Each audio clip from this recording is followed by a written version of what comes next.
There we go. All right. Oh my goodness, it's 10 to 8. Wow. All right. But I think we had some good discussions there. Okay. This actually kind of works well because the operating procedures module is a little bit smaller. And I struggled with putting this together a little bit because we have 3 groups being represented. We've got Great Lakes, we've got Toronto Soaring, and of course our friend from Winnipeg. So I'm just going to mute everyone. So again, if you need to ask a question, raise your hand. Okay. There we go.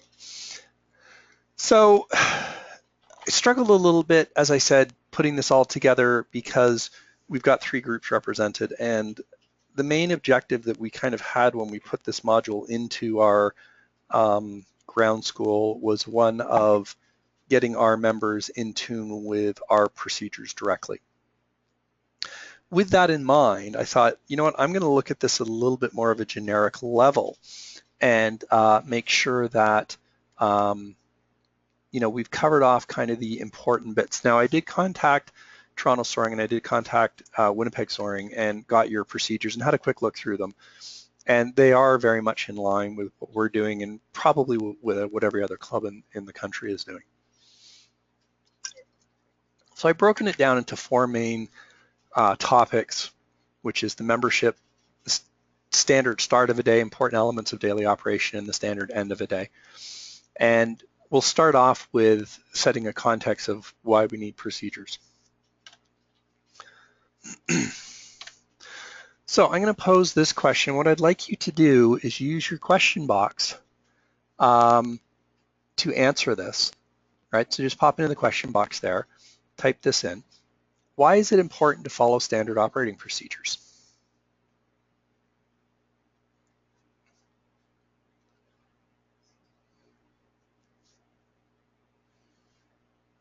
So what do you guys think? Just pop in your question and answer box there and just type in why you think it's important to follow standard operating procedures.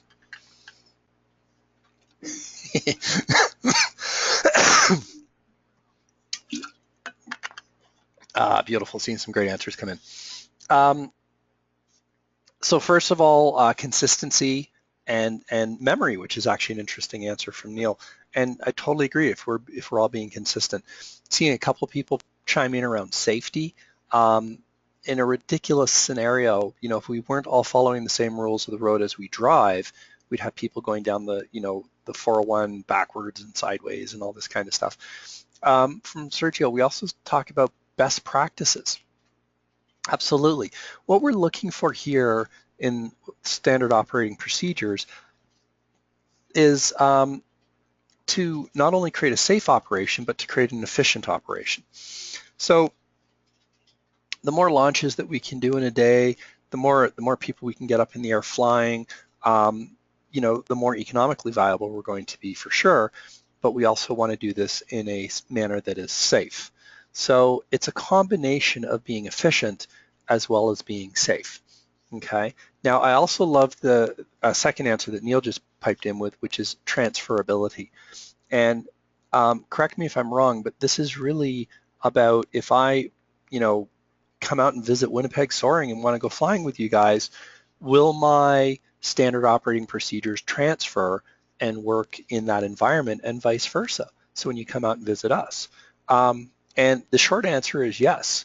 And this is why you're going to see a lot of the procedures that we talk about not only are ones that apply in Canada across the country, but a lot of those procedures tend to apply in the United States as well. So I've flown in the States, I've flown in New Zealand, I've flown in England.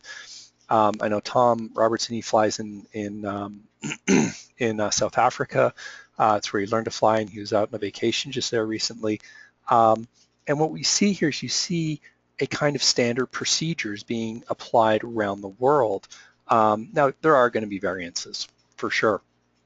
But, you know, the more we can standardize those, the more we can have that sort of transferability.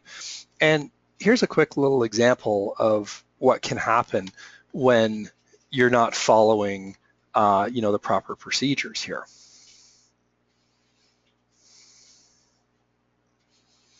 Yeah, I love that video. So here we had a scenario where the Airbus 340 there was crossing the runway as a 767 was coming in to land. And then as we saw, the 767 had to do a go around. Now, the good news is that 767 went around and landed safely. And when we look at standard procedures, you know, one of the standard procedures is how do we deal with the unexpected, right? And how do we deal with those sorts of things? So one of the things we do at our club is our standard procedures after you've landed, you basically turn to the south side of the field and sort of move the glider off to the south side of the field, unless the south side is not clear, in which case you go to the north. So this way we know that, so if I'm coming into land behind you and you're landing in front of me, I can expect that after you touch down and slow down a little bit, you're going to gently turn and kind of head off to the right, and I can expect the runway to be clear. And in fact, if we're kind of close, I might even kind of edge off to the north side a little bit just to give myself that bit of extra clearance, kind of knowing which way you're going to go. And really that's kind of what it's all about.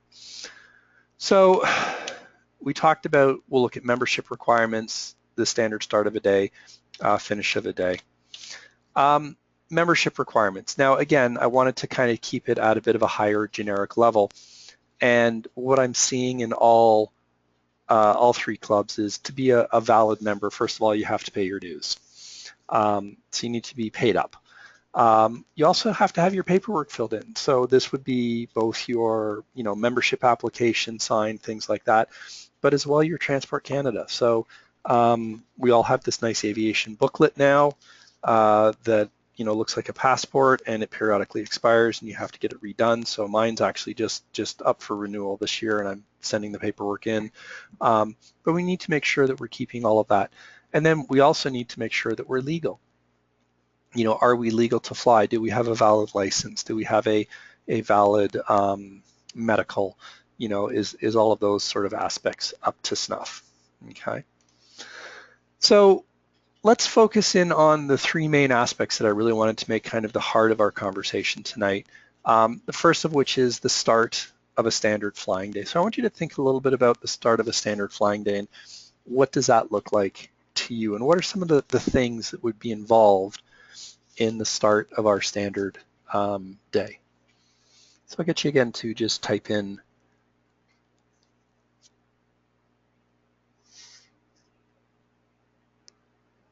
okay. So hearing some answers here. First one is daily inspection, right? So inspecting the airplanes, making sure everything's in good working order, absolutely. Checking the weather forecast, making sure that we don't have, a bunch of thunderstorms coming through, things like that. Again, checking the forecast from SvetFan as well.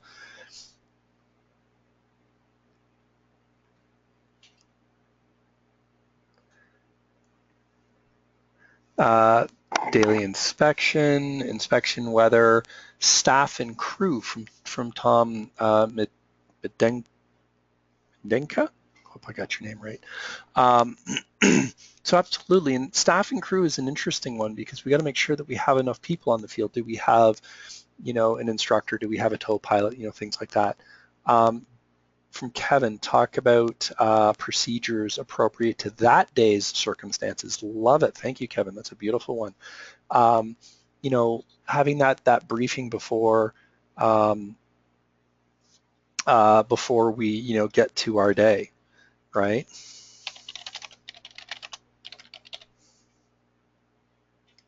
So making sure that we've got the necessary staff on the ground. I know at Great Lakes we have struggled over the years with the position of field manager, and getting people to volunteer and to do that job. And I'll tell you something, it's a real difference. I notice a real difference in the operation when we're running an operation where we A, have a field manager, or B, don't have a field manager, or the field manager that we do have isn't kind of really doing his job very well. So I want to pose this to you. Start of your flying day, I want to think about your pilot prep before you even head out of the house. Did you get a good night's sleep? Did you have breakfast? When I trained with the Air Cadets, if we skipped breakfast or skipped lunch, you did not fly. It was that simple. So, are you hydrated? Are you fed? Do you have a cold? How are you feeling? That kind of thing. We then think about arriving at the field. So what things need to get done? Do we have some maintenance that needs to be done? Is the field in good shape? Are the aircraft in good shape? So we're now getting into things like doing our daily inspections and checking the rope and making sure all of the bits and pieces are there and so forth. And one of the other things I like to also think about is paying attention to how the aircraft were put away. We've had a couple of incidences over the years of bugs blocking static ports and pitot tubes. So you come out and the covers aren't properly put on the plane. So the static covers aren't put on, or the pitot cover's not on, or things like that. Setting up the flight operations, which we've already discussed. Your DIing, the pilot briefing before you launch, those sorts of things. Now, I want to think about some important roles, some important elements for daily operations. And the first thing we're going to talk a little bit about is roles. So I want you to think about what are some of the different roles that we have on the field. Okay, and again, I'll get you to just type in your responses there. So what are some of the different roles that we have on the field?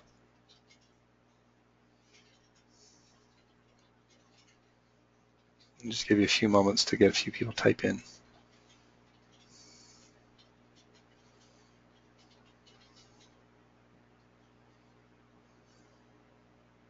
Beautiful, getting some great answers here. So a couple of people have typed in about a field manager, timekeeper, which is the field manager, at least in our case. I'm really liking seeing lots of people typing in wing runner. I'm seeing about 4 or 5 of you typing in wing runner. Wing runner is an important role. Do we have that wing runner? And we'll talk a little bit about what their job is and what are some of the things they should be doing.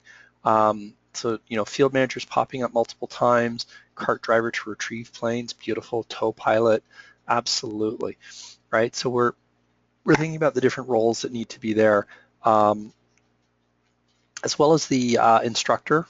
Who's the instructor on the field for that day, and then another role to think about, which Neil just typed in, is the maintenance lead. If we have any maintenance questions, do we have? If you have a maintenance committee in your club, do you have someone representing there, or do you have someone that you can go to, especially if you are a newer member and if you're not sure and you see something that doesn't quite look right and you go, I'm not really sure about this, who can you go to ask that question? So the first role we'll talk about briefly is the instructor.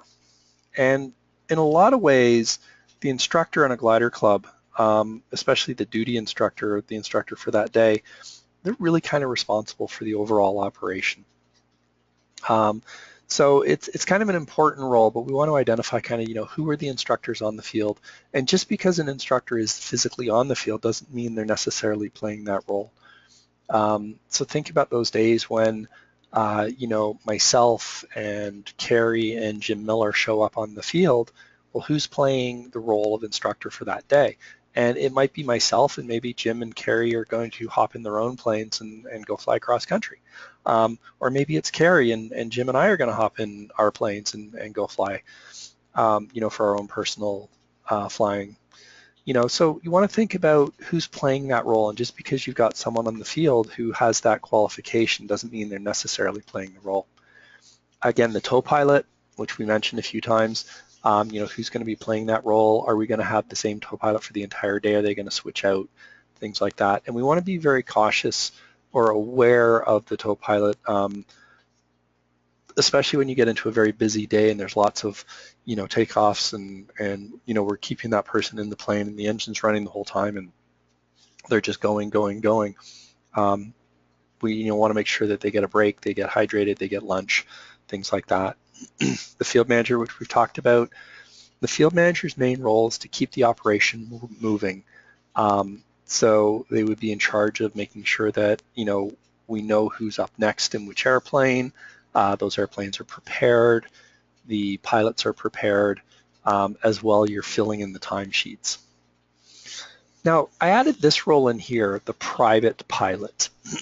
So we want to think about what role they're going to play on the field. And I actually wrote an article in Free Flight a couple issues ago. I think it appeared in the front under the priorities.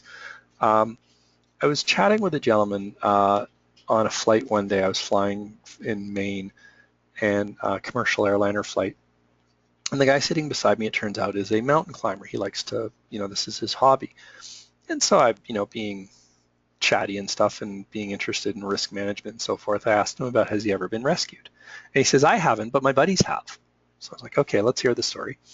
And there's 3 of them that you get together, and these are their climbing buddies. And when you're in a sport like mountain climbing, you tend to get your trusted people that you climb with. So what happened was he couldn't make it out on one of their climbs, and his 2 buddies got themselves into trouble and had to call for rescue. And what they learned from it, and when he asked them, he said, well, why did you need rescue? Their simple answer was, well, you weren't there. And what he was saying was basically is this gentleman on the plane who I was chatting with wasn't there to temper them, and they were a little bit more adventurous. And as a team of 3, he would tend to sort of dial them back a little bit and keep them safe. And meanwhile, when he wasn't there, then they kind of got themselves into trouble because they went a little bit further than their capabilities. So how does this all apply to flying and the private pilot on the field? Well, the makeup of the group on the day is going to really have an impact around how the operation runs and what it looks like. And as much as we have our standard operating procedures and we try to follow them as best we can, you are going to have some variances. So we want to be aware of how that private pilot's going to integrate into that system and what effect they're going to have. They may come in and maybe they want to kind of, step away from the procedures or kind of break the rules a little bit, or, just sort of bypass things and get kind of on their way. As well, it is another distraction. So if you've got, students on the field and you're trying to, do some briefings and things, and then someone shows up with, a nice pretty airplane, it's like, ooh, hey, let's go take a look at that, and get distracted and things like that. So you want to think about kind of the roles that those people are going to play. Also think about the role that your guests are going to play. It's a different operation when you're there and there's 5 club members who are all pilots, who all know what they're doing, and now all of a sudden you get, 2, 3, 5, 10 guests show up. You've got people asking questions, they're wanting to take pictures, they're potentially walking in front of airplanes that are moving or not being aware of aircraft that are landing, things like this. So we want to be cautious and aware of, kind of what role that those people are going to play. And especially for low time pilots, when you're starting to take your first passengers, this can be a very distracting thing when you're trying to fly the airplane and do your decision making and calculate, do I have enough height to get back, and position yourself for entering the circuit and all these kinds of things. And meanwhile, you've got someone asking you questions and, hey, can we go over here and can we look at that house over there? Or, hey, can I fly the plane for a bit? Or, what's this doing? What's that beeping? And all this kind of stuff. And it can be very distracting. So you want to kind of think about the roles that those people are going to play. And the biggest role the guest plays is as a distractor. So we need to make sure that we keep, one eye on the operation and as well as one eye on those people, because, they're not going to be savvy and they're not going to necessarily know how to behave on an airfield. Okay. Continuing along in the important elements of your daily operation, what would be some of the important considerations around the operation's up and running, we've done our DIs, we've done our pilot briefing, we're, starting to fly, we're getting operations going. What would be some of the important considerations? Think about, after the 2nd, 3rd, 5th, 10th, 20th flight, maybe midday, maybe into the afternoon, that sort of thing. So again, in your question box, I want you to just pop in there and type in any things that you might think of as important considerations.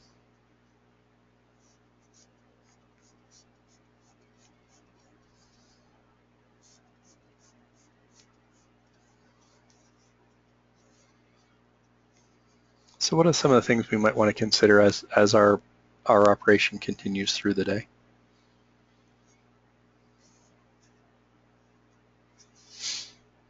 Oh, lovely, bunch of answers popping in.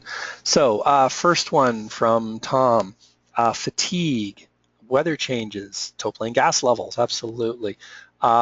I won't say the club I was at, but I was visiting a club a few years back, and the tow plane went for fuel. So we were about to hook up to go fly, and the tow pilot came over and said, I think I better go for fuel. And she actually ran out of fuel as she was taxiing over to the fuel pump. So yeah, break for the tow pilot, break for the instructor, absolutely. Hydration, refueling.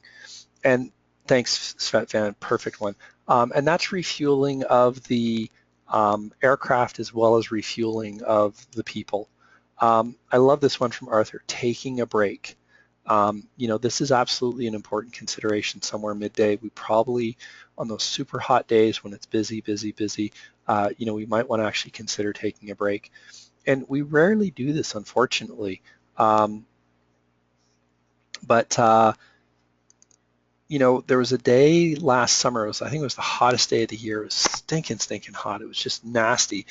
And our tow pilot said basically, you know what, I got to take a break. This is getting too much. And what I noticed was people were starting to get a little frazzled. They're getting a little, kind of argumentative.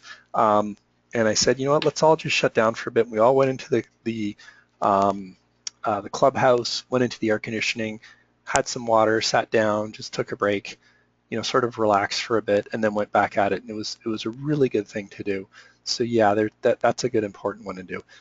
Dane, you popped in a question or a note here about are any pilots doing exercise? So I'm just going to unmute you because I'd like to hear what you're thinking there. Dane?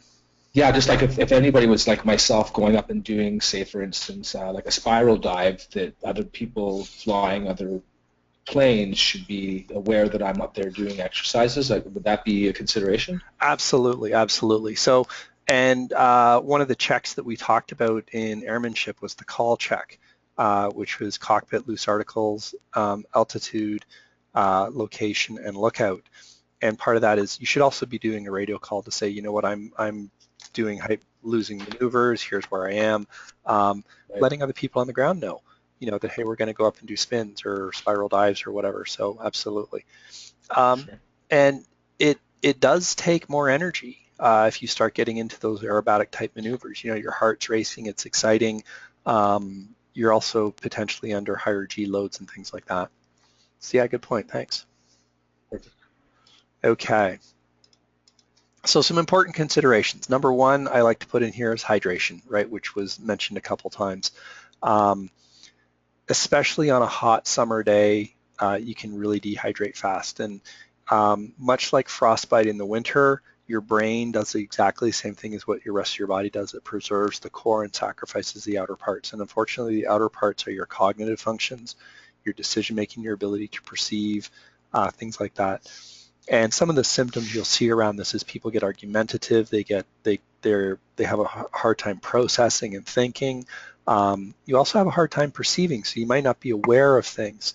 So, someone might point something out to you and say, hey, did you notice, you missed that? And you're like, oh, crap. And, you get kind of mad at them and things like that. And those are kind of classic signs if you're getting into that kind of a scenario. Nourishment, again, your brain runs on water, it runs on blood sugar. About 80% of your blood sugar is actually consumed by your brain. So when you get hypoglycemic, i.e. you skip lunch, you skip breakfast, your brain starts to shut down. So, taking that break midday and having some food, whether that's in the form of some fruit, some nuts, a sandwich, whatever that looks like. Fatigue, how tired are you? Did you get a good rest last night? Have you been going all day? Has this been one of those, busy, go type days? As well as distraction. And this can both be external distractions and internal distractions. So an example of an external distraction would be our guests, right? So those people who show up that are asking questions, or the little kid who's running around and you're kind of concerned that might run out on the field when someone's coming into land. So you're kind of distracted on that as you're trying to get your plane ready. And then there's the internal distractions. You've got some challenges at work, maybe some challenges at home. And you're having a discussion with your spousal unit. These kind of factors that can all play into it. And then finally, motivation. We often refer to this as get there-itis. And this is a classic scenario with the power plane. They're trying to fly somewhere specific. Maybe they've got a meeting they're going to, things like that. The weather's deteriorating, and they push on and get themselves into a bad situation. Fortunately, in gliding, We don't use it for reliable transportation, so we're never really wanting to get somewhere specific unless we're flying a contest, at which point now we might get into a bit of a get there-itis because we're trying to beat our competitors and things like that. So we want to think about what is our motivation for our flight for that day, and what does that look like, and are we being stressed by certain motivators that might be pushing us. Okay. Excuse me.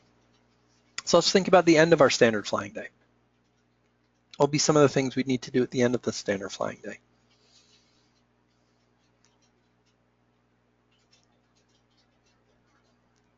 So I'll get you again to just pop into your text box and populate what some of the things at the end of the standard flying day. Pavel, beer time, love it.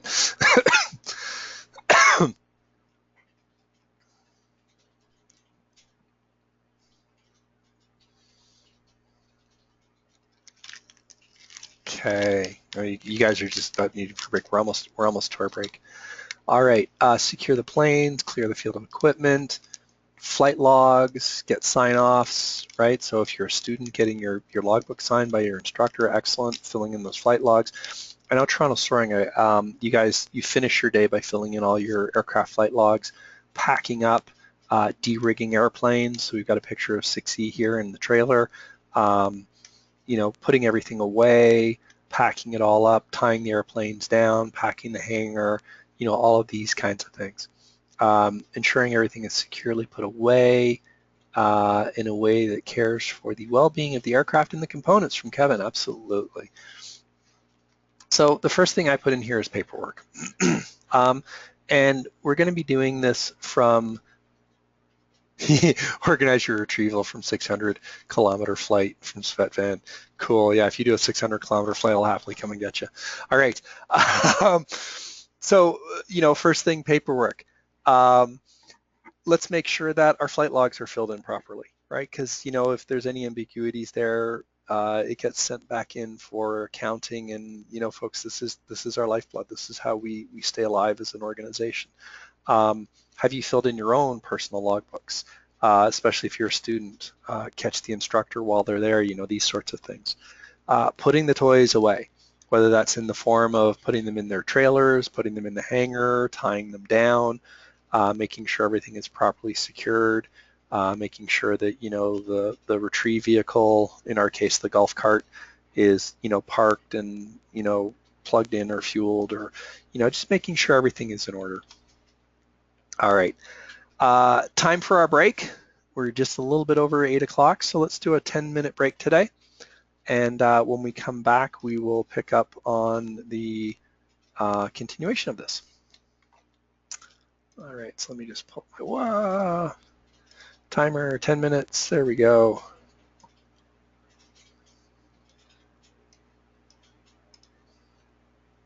All right, so I'm going to mute and we'll be back in 9 minutes, 10 minutes.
All right, welcome back. I'm just going to unmute everyone for a moment.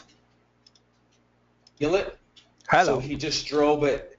When it was going too fast, it was doing all kinds of stuff. He had to drive it at just at the point of almost stalling it, and he got it in there. Didn't really drive a big circuit because he couldn't, and just got it in there and landed it. And I'll show you a picture of it.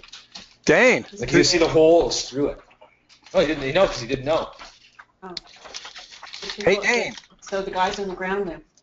The guys on the ground knew because the tow pilot, because Jack radio in said there's something wrong, and the tow pilot was still up there, and he went above him and saw it, but he didn't say anything to Jack because it would have freaked him out. Yeah. So I think I don't know how they communicated. I think maybe he went down and he told him, but he didn't want to freak Jack out. So, but Jack got it down. He did. Pretty crazy. Hey, Dave. So Bradley. this is the wing to replace the one that This was the wing that was replaced, and they know that the way that the guy did it with the Bondo, attaching the cloth to the steel and getting the strip on it and the Bondo on it, the guy did it kind of backwards, so it was, when they were cleaning it all off, it kind of just like ripped all off. What the fuck? Because usually it was so like you'd be scraping it off and sanding it off and stuff, right? Hey, so they Dane. decided that the guy did both of them 15 years ago. Let's just do both of them. I guess it saved him like 10 grand. All right, we're back. A lot of work.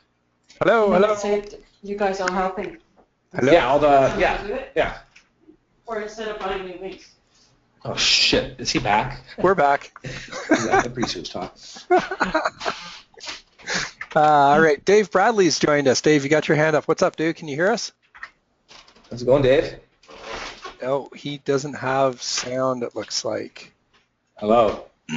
All right, Dave, what Well, you're I going can to hear have to do is use the question box, Dave, to type in any questions you have. I'm trying to unmute you, but it looks like you don't have attendee is self-muted. So you have to unmute from your side.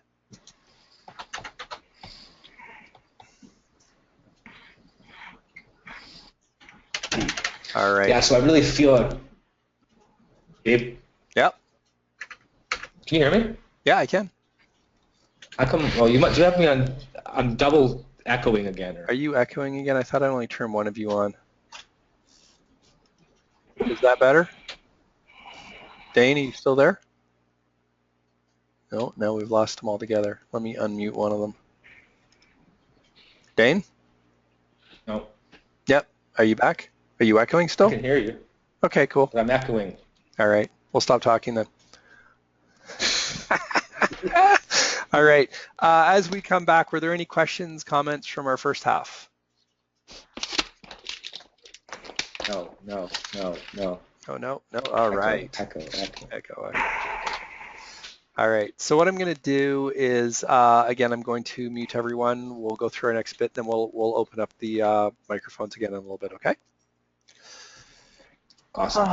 Dave Bradley raising his hand again.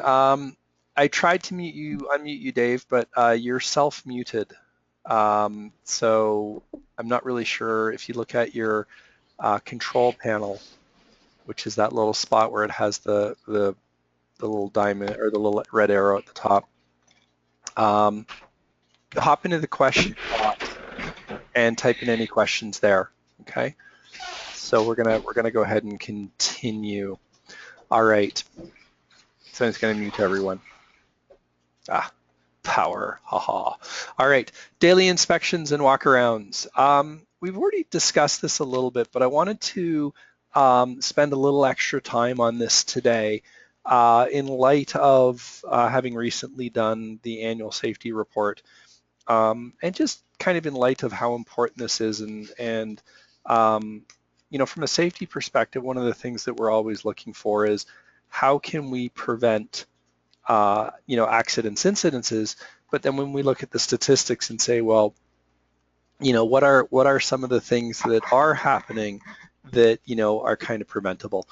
So I popped into Google and looked for a glider walk around graphic, and I came across this one. This is an outlanding in a dry riverbed, and you can see where the gentleman got out of his plane and literally walked around it.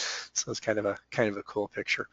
And I think we're all pretty good on, you know, the whole concept of it's important to not only inspect our airplanes, the daily inspection, which is the thorough inspection that we do at the beginning of the day.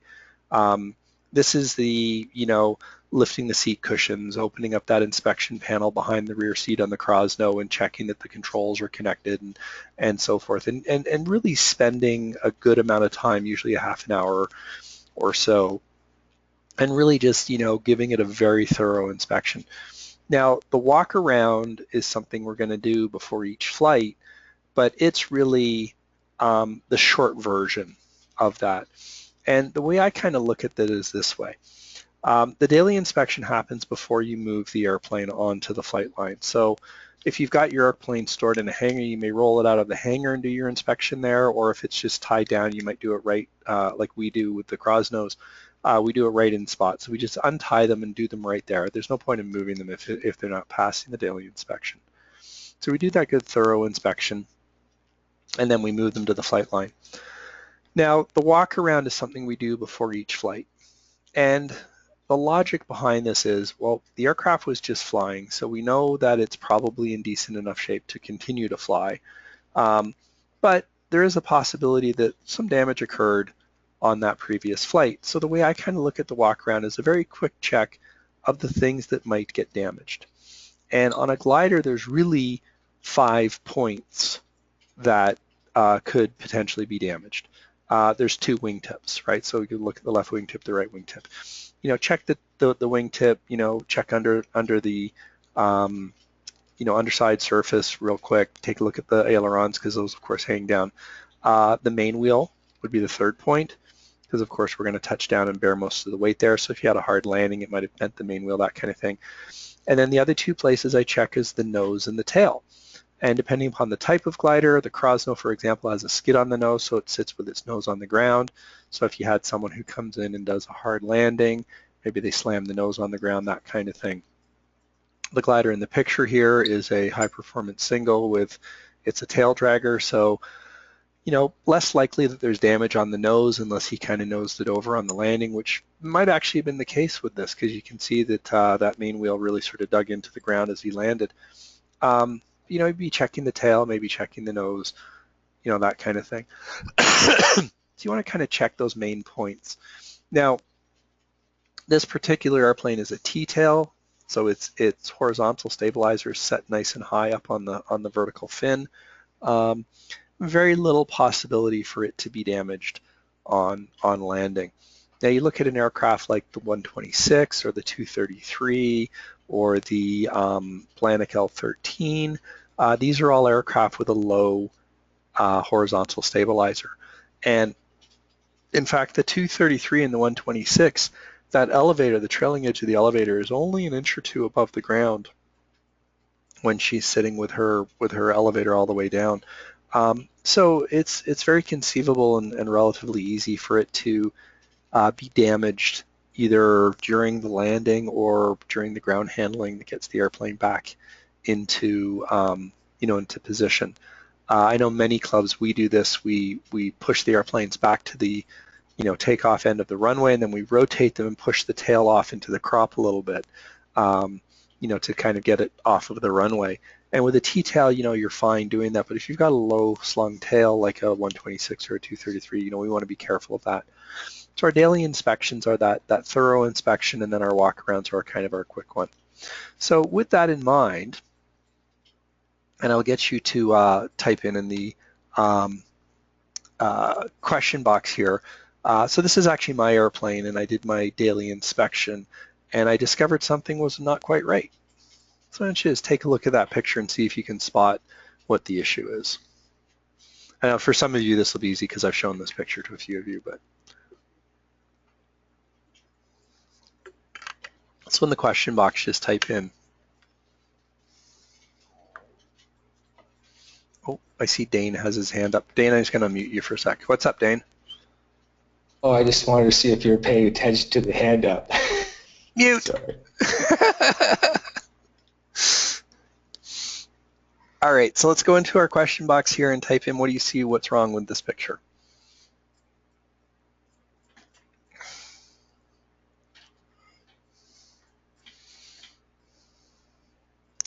Tom, you've got it. You got it right? Yep.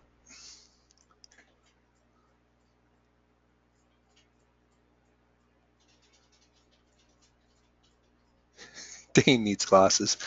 Um, all right, so let's give a few more moments, see if anyone can spot the issue here.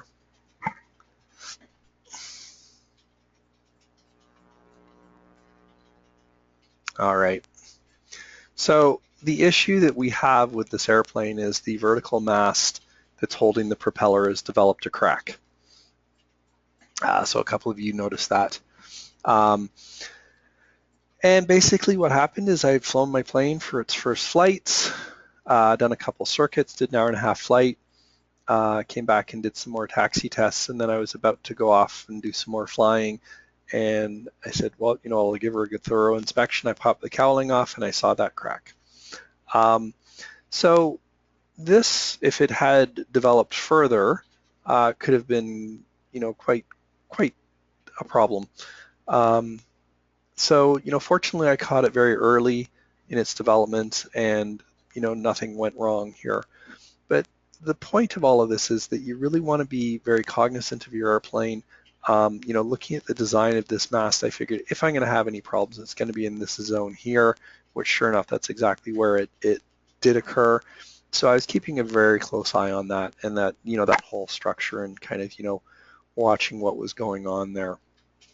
But this is really the purpose of the daily inspection of the walk around, you know, making sure that all the bits and pieces are in order and making sure that everything is, you know, properly functioning. So I'd mentioned as we came back from break that I wanted to kind of take a look at this from a, you know, what are the accidents and incidences that we can, you know, prevent? And when I look at these accidents here, both from the accidents and incidences side of things, your biggest area is airmanship, and we're continuing to see that, right? And this is why I do put a lot of emphasis on airmanship and decision making and you know, elements of those nature when we talk in terms of, you know, teaching students and doing ground school and so forth. Because if we can clean that up, you know, that's 60% of the accidents are attributed to airmanship, 57% of the incidences are attributed to airmanship. So there's, you know, a huge number there.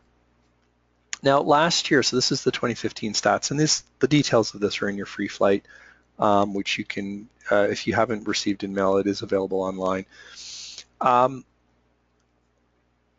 This past year, we had a reported 11 accidents and 156 incidences.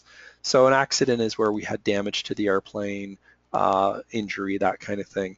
Incidences are potential things that started to develop that didn't quite develop into, you know, the bad scenario.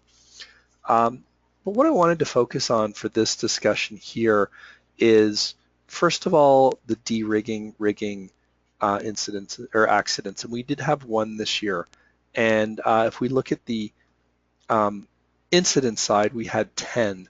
So when I look at, you know, what are those things that we can prevent, this is really a key one. The second thing that we're going to take a look at is handling. In this case, this is ground handling. We actually had a pretty bad accident this year with that. And, you know, airmanship, yes, that is a big piece, and we're definitely addressing that. But, you know, these two are ones that, you know, we could really should not have occurred. These did not actually happen at Great Lakes. So Karen was just asking, did these happen at Great Lakes? And these particular ones didn't. The Great Lakes ones are included in all of this, but we'll take a look at the details of this. Now, and we're going to take a look at that, Kevin. We're going to take a look at the nature of the accident. So I'm just going to backtrack for a second here, because Svetvan said, what is the difference between an accident and an incident? And an accident, very simply, is if we had damage to the airframe, the aircraft was taken out of service, and or we had injury. So someone was injured or you know, fatally wounded. Good news is no one was injured this year, which was really good. And then an incident is something that started to develop. And we do a little bit of a judgment call. So for example, there was one incident where a glider did go off the end of the runway. It landed long, slid off the end of the runway, ended up doing a small ground loop. And there was a small amount of damage to the fabric on the nose of the airplane. You know, a little bit of glue. They glued the bit of fabric back on, and we don't classify those kinds of things as accidents, even though there was a little bit of damage. We're kind of using was the aircraft taken out of service? Did it need to have, some kind of serious repairs, that kind of thing. Okay. So let's take a look at the nature of these. Now, the first one, which is the de-rigging accident, this was a scenario where the elevator was not connected, and then we ended up with a tow plane upset. Now, last week in Airmanship, we took a look at those videos from the Soaring Safety Foundation, which is, I think, ssf.org. Just Google Soaring Safety Foundation, you'll find them. And they did the tow plane upset using Condor. And you saw how it only takes a couple of seconds. And, this is a very dangerous one because it develops extremely quickly. And as you well know, when you're taking off in a glider, the drill is to hold the airplane down low to allow the tow plane to develop enough speed for it to take off, and then you follow the tow plane up. So if we were to let go of those controls, the glider would just simply balloon right up in the air, and within a couple of seconds we'd be flipping the tow plane over. So here's the scenario of what happened. This was a privately owned single-place glider. It was rigged. The ailerons and flaps did the positive control check. However, the rigging was interrupted and the elevator was not checked. Okay, so this is a classic scenario of a gentleman comes to the field, puts his airplane together, pulls it out of the box, puts it together, gets partway through, didn't finish. Now, the pilot did report having difficulty with the locking clip on the elevator.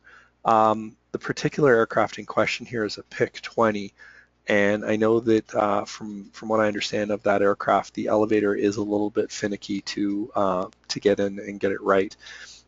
Also of note, although the pilot was a very high time pilot, he was multiple hundred hours, very experienced pilot, he was relatively new to this airplane. So he'd immigrated to this country. I think it's his first season here, maybe second, and it's his first season with this new airplane. So he's, figuring things out and kind of, working through it. So on takeoff, the glider ballooned up to approximately 200 feet AGL. The tow plane was still on the ground at this point. The pilot released, and then he used the flaps for pitch control and continued to a safe landing. So miraculously, he was able to control the airplane. And fortunately, being a flapped airplane, he was able to use the flaps to control the pitch. The tow plane incurred some serious damage to the engine, propeller, the engine mount, as well as the rear fuselage structure. So it was actually a Piper Pawnee, same one that we're running at Great Lakes, and I think you actually have a Pawnee at Winnipeg, if I remember correctly. So basically, the tow plane was put up on its nose, the propeller hit the ground. I think the engine actually even hit the ground, damaging the mount, and then as soon as he released it, the tail came slamming down and broke some tubes and the tail wheel assembly. Both pilots were fortunate to walk away without an injury. And honestly, the glider pilot should be commended for his quick thinking and his actions, because if he had not pulled the release that quickly, he would have flipped the tow plane over, and potentially would have had a much worse scenario here. But what really bothers me about this whole scenario is that this is an extremely preventable occurrence. Had the pilot not been interrupted, had he taken that little bit of extra time and done the positive control check on the elevator, he would have found it wasn't properly connected and would have fixed it. Now, why this particular thing is of great interest for me is that, yes, there was one that led to an accident, but there was 10 others that occurred that were only incidences. And they ranged from the total energy probe not being put in, so hence the airspeed and altimeter were not functioning correctly because we've now got pressure air coming into the static system. We had a couple of those. We had actually one airplane where the main wing pin for holding the wings in was not secured. It was not pushed in. So if you can picture at Great Lakes like the Jantar, for example, where the two wings slide in, and then there's that pin that goes through the center. So this is a fiberglass aircraft that had this scenario happening, and they actually did a couple flights before they discovered this was the case.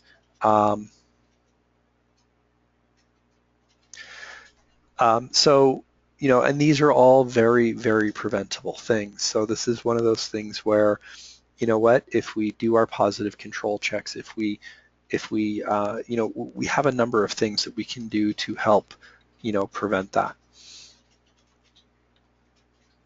So what can we do about it? And posed a question here. Could the tow pilot release from his end? It is possible. Yes, he does have a release, but honestly, this develops so quickly that there's just really not time. It develops too quickly that he basically, by the time he's figuring out what's going on, the airplane's already up on its nose. This is why it's so concerning. At Great Lakes, we do have a policy that if the tow pilot gets to about half elevator, so if he feels his tail being lifted up and he gets to about half elevator, he's releasing you. Okay, so fortunately we've never gotten to that state, and hopefully we never will. But we do have that procedure. But for most tow pilots who have experienced this kind of thing, it happens so quickly you honestly can't react. All right, so what can we do about this? What might be some of the things? And Dane, right out of the box there, perfect. Don't interrupt the person doing a DI, right? And whether that's a rigging or a DI, and especially if it's a rigging, because if I'm just doing a DI of an airplane that is, remained rigged, so let's say, it flew last weekend, it went in the hangar or got tied down, it was never de-rigged, it's a slightly less critical, but yeah, you're right. Don't interrupt people doing the DI. Okay, what else can we do?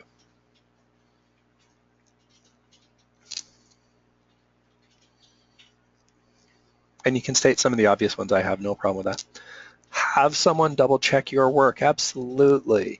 I'm a huge fan of having a second person, double check. And, so thank you, Karen.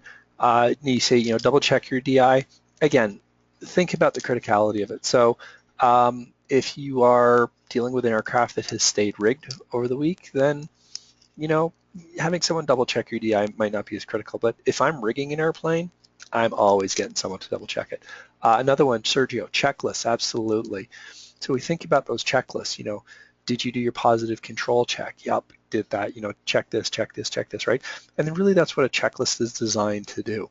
Follow your procedures from Tom with a big smiley face, absolutely, love it.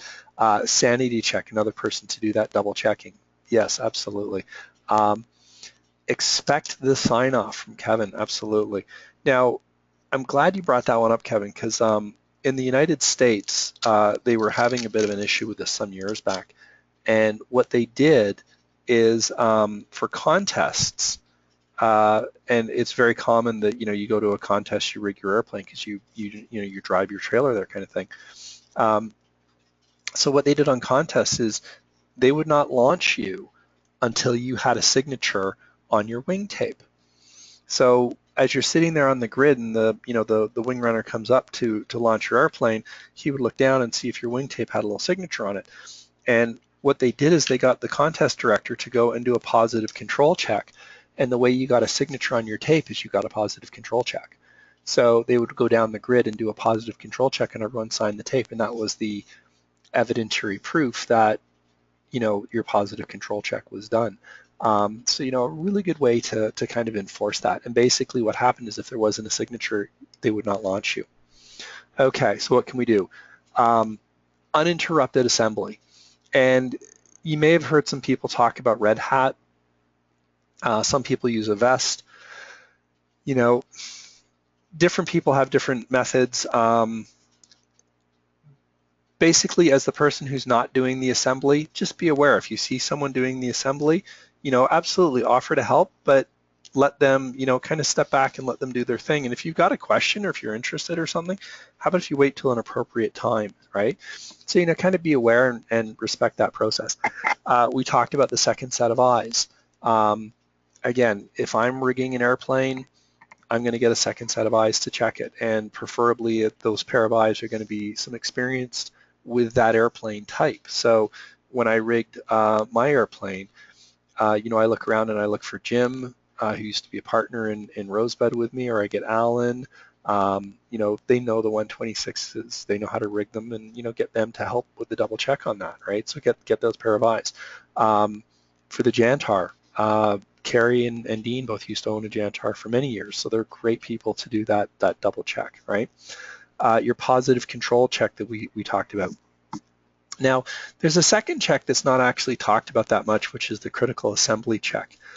And this is the, you know, check all the critical elements such as wing pins and control arms and, you know, things like that. And, you know, is your TE probe in? Have you taped your wings? You know, all those little elements that are there that aren't necessarily part of your positive control check. You know, taking a quick look at, you know, all of those elements. Did you put your battery in? You know, stuff like that. Is it connected? Is it bolted down correctly? All that kind of stuff.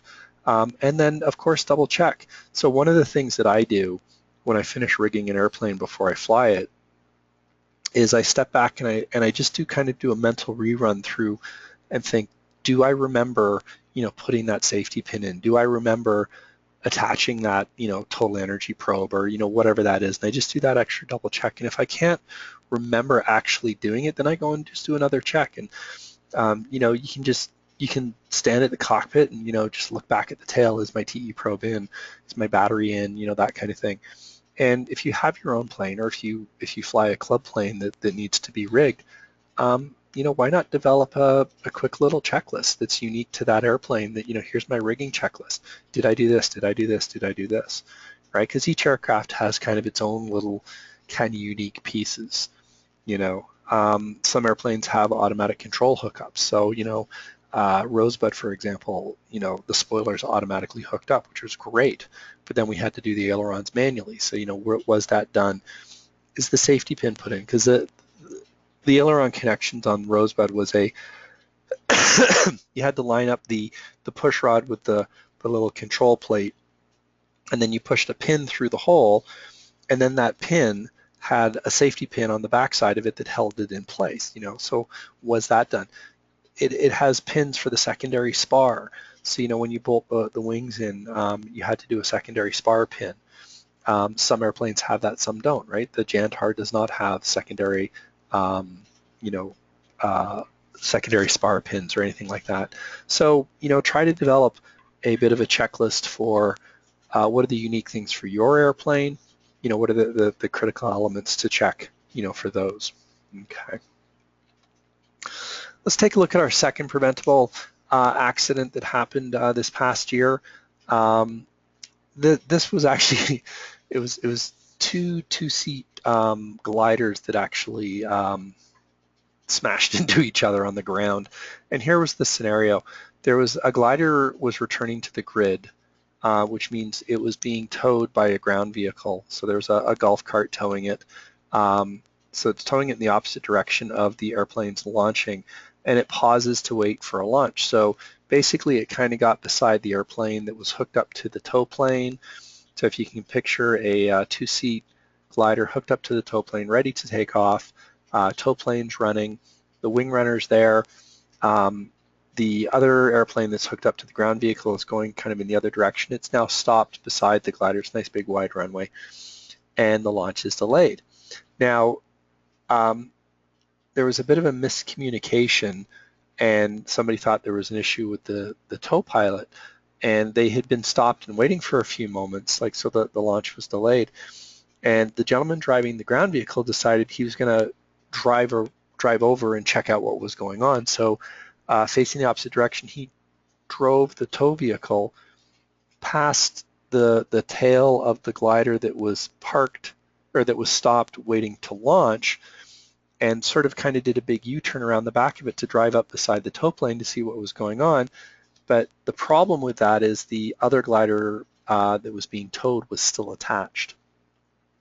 So he guns the golf cart and zips off at high speed, and the person standing there holding the wing of the glider attached to the tow cart is now surprised, they're holding the wing, so that wing's not moving, so that airplane rotates and just turns and rams straight into the tail section of the glider that's about to take off. And basically it put the nice high-performance two-seat glider that was waiting to take off out of commission for a couple weeks when they had to send it off to the shop to rebuild the tail end. So what could we do about that? What could we do to prevent this from happening?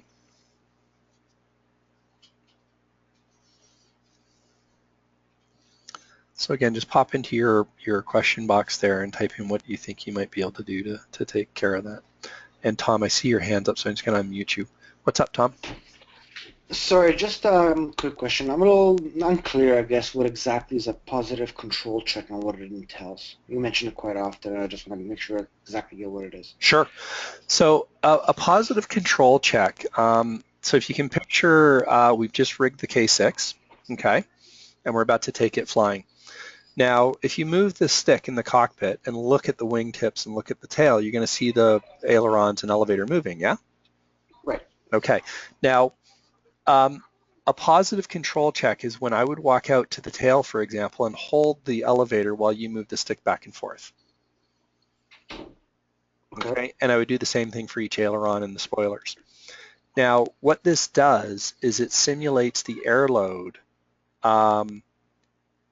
that you would have. So for example, if I didn't connect the elevator correctly, it might just be resting sort of on top of the connection. So the push rod's, just sort of resting there, which means it's going to move up and down properly on its own. But when I put some resistance on it, it'll separate. Okay? Okay, yeah. So what you're doing is you're basically putting a little bit of resistance there to make sure that it's positively connected. And that's why we call it a positive control check. Got it. And we typically do not do it for rudders just because the rudders are done with cables and we're not disconnecting and reconnecting it. So we would do it usually with just the surfaces that get connected and reconnected, which is your elevators, your ailerons, and your spoilers. Okay. Cool, thanks. Thank you. Okay, so back to our scenario, and what I'll do is I'll just back up one slide. So just to reposition this. We've got a glider waiting to launch, another one being towed back. There was a delay. The person driving the cart says, oh, I'm going to go figure out what's going on and zip around to do that. The first one, I love this one. Pay attention from Karen, absolutely. Oh, excuse me. It's one of those things where, you're driving the golf cart, you've paused, you've waited long enough that it's sort of left your mind that you're still attached to the glider. So, I just really paying attention and being aware of what's going on. Better communication from Arthur, absolutely. Understanding that communication. Maintain your situational awareness from Kevin. Yeah, really, excuse me, understanding, what your situation is. And the situation is I'm still hooked up to the glider, so any movement that I do, that glider's coming with me, right? Develop a process SOP and then strictly follow them from Svetlana, yeah. Have a procedure in place for each duty on the field, absolutely. And it's interesting that you mentioned that one, Dane, because in a lot of ways, what I see is happening here is part of this scenario is that the person who was driving the golf cart didn't kind of stay in their role because their role was to take care of this ground vehicle and handle that piece. Instead, they decided to switch roles and go take care of the tow pilot. Continually check the situation around the aircraft, continually look out for towing, get assistance from Neil, absolutely. And clear communications, know your responsibilities on the field from Tom. So the person driving the tow cart in this scenario was actually a senior member. He's an instructor, as I understand.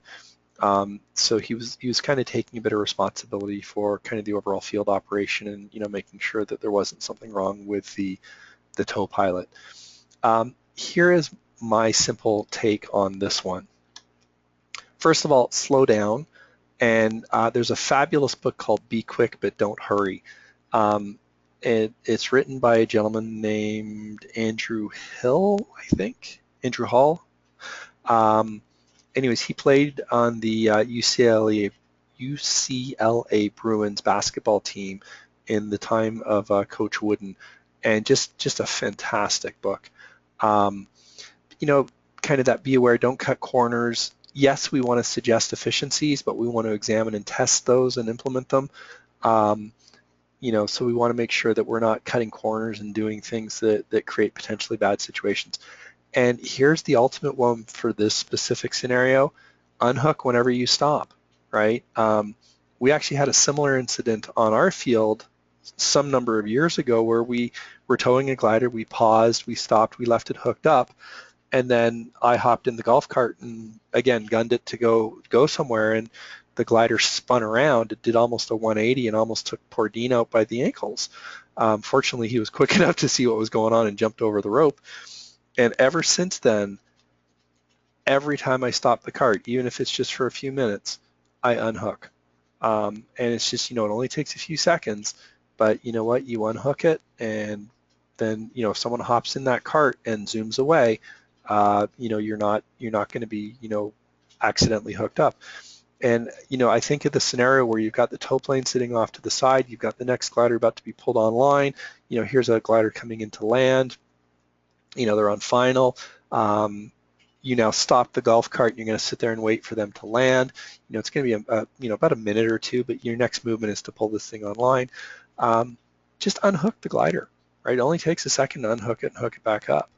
And you can save yourself some grief, because the situation can change. We might have a second glider suddenly appear in the circuit, and now all of a sudden you're going to be taking that golf cart and zipping down the runway to get the first glider off, and you forget that you're hooked up to the one you were just towing back, and boom, you've got that scenario developing. So we want to watch out for those and kind of really, as much as possible, try to run an efficient operation, absolutely, but we also want to run a safe operation. Okay, so we talked about this last time. I'm just going to review this very quickly. Using your signals, very effective way of communicating. Yes, we have radios. Yes, we can talk to people, but you're out on the wingtip. It can be difficult to hear, that kind of thing. So not many people use this first one, ready for hookup.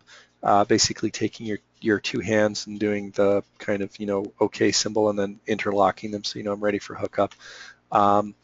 This one's very good because the open close, you're down on the ground below the nose of the glider, you can't really see, can't really hear, reach your hand up, flat open palm, close fist, take up slack, again swinging below the horizon. Stop is fairly universal, hands straight up in the air. Okay, much like sort of doing the goal thing. You'll notice also in this scenario that the wing runner has put the wing down. Okay,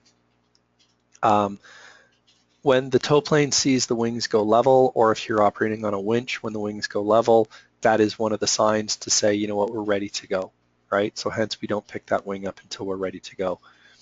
The all out, of course, the all the way around signal.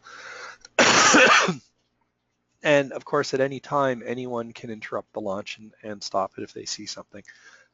Keep in mind, as the pilot in command, the easiest way to prevent the launch or stop the launch if things aren't going, just pull the release. Tow plane will go and then you won't. If you want to get the tow plane to turn, you can gently pull in either direction.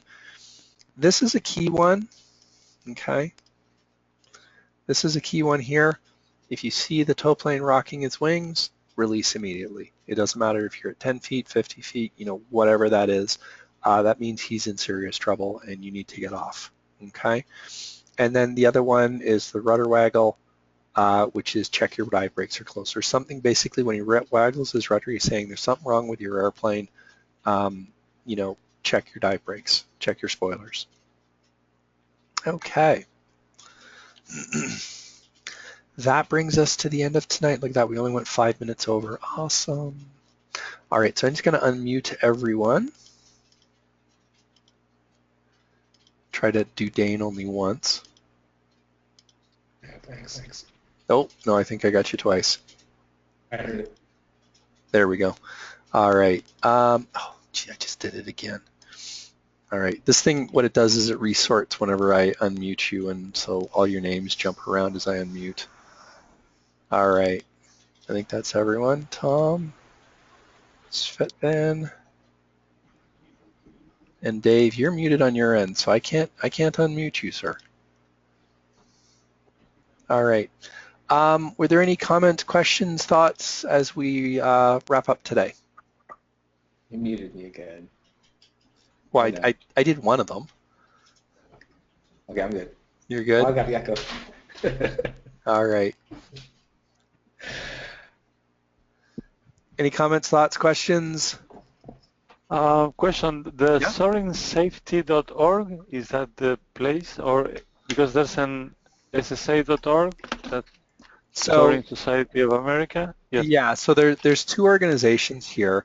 SSA.org is the Soaring Society of America, and that's basically the equivalent to SAC. Okay. Now, if you go there, you'll notice over on the right, you can see the logo here of the Soaring Safety, and that's the Soaring Safety Foundation, which is a separate organization. So it's soaringsafety.org. Okay. And that's the SSF. And one of the things that I really like about what they do is they have these flight training videos and these safety videos. So you can watch various things like, for example, boxing the wake, how to deal with slack lines, slipping, etc., crosswind landings and things like that. And they're very well produced videos. But I'm just going to, there we go, just going to mute that. So, you know, they walk through it, they're well produced, they're narrated. Depending upon the exercise, they'll actually do it with an actual live aircraft like you're seeing here. If it's something that's not going to be safe, like a toe upset or something like that, they use Condor for the demonstration. But they have a number of the flight training ones, and then they also have the flight safety ones. And like I say, most of the flight safety ones are using Condor as the scenario. And I think we watched this one last time, which was the kiting. Yes. Yeah, and then you can see like it just takes a matter of just a few seconds. And if you don't have your elevator connected, you're not even going to get that little bit of, you know, you're going to be flipping that tow plane up even before he gets off the ground. Mm-hmm. So yeah, so that's the Soaring Safety Foundation. So they've got some good stuff there, and I do encourage you to, you know, go take a look at that. And then if you have any questions, you know, talk to us. Thank you. Okay. Love it. Yeah, there's some good resources, and you know, you just go into YouTube, and I've actually really been enjoying lately looking at the FAA training videos from like the 50s and 60s. They're classic. They're classic, timeless stuff, and it's just kind of fun to watch them too, because you know you got these guys walking around with the grease back hair, and it's, you know, they're all smoking pipes and stuff, and it's just brilliant. So you get a bit of fun of the nostalgia of the, you know, 50s vintage videos, plus, you know, you'll learn about how to stall an airplane or prevent a spin or, you know, stuff like this. So yeah, some good stuff. All right, anything else? All good. Everybody have a good night. All right, thank you so much. You too. Good now, job, David. Thank you, appreciate that. Thank you. Next week on the schedule is meteorology, but we're going to be mixing that up a little bit because Kerry is our Met guy, and he was actually on our session a little bit earlier, and he popped out because he's packing to go to Mexico. So that's why we've been having such a push to get the wings done, because Kerry's been a big driver of that. So you can thank him for that. And speaking of the wings, if any of you have time or can go up to Muskoka this weekend to lend a hand, that would be greatly appreciated. One set of wings are done, and the other set are needing up their final coats, and we need bodies to move their wings around to get them in the paint booth. So if you can, contact Tom Robertson. Otherwise, we'll see you guys next week, and what I'll do is I'll send you an email out to give you a heads up as to what our topic's going to be. I just got to figure out who's available for instructing. Okay. Yeah, I guess we can just meet over here at the same bat time, and whatever the topic is, we can work with it. Absolutely, yeah. Same bat time, same bat channel. Yeah. All right. See you guys next week. Thank you very much, David. Good night, everybody. Perfect, David. Good night. David. Ciao. Thank you.